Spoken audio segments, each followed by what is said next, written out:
সংবিধানের সংশোধন, পরিমার্জন, পুনর্লিখন, সংস্কার সবকিছুর চূড়ান্ত অথরিটি হচ্ছে গণভোট।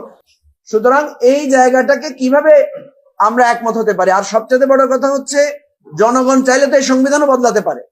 যে সংবিধান আমরা করছি, এই সংবিধানটা কিন্তু 72 সালে প্রণীত হয়েছিল এবং 72 সালে এই সংবিধান প্রণয়ন করেছিলেন যারা, তাদেরকে বলা হয়েছিল তারা হচ্ছে গণপরিষদ বা সাংবিধানিক পরিষদ। এই সাংবিধানিক পরিষদ নির্বাচিত হয়েছিল কিন্তু পাকিস্তানি পার্লামেন্টারি ফ্রেমওয়ার্কের মধ্য দিয়ে।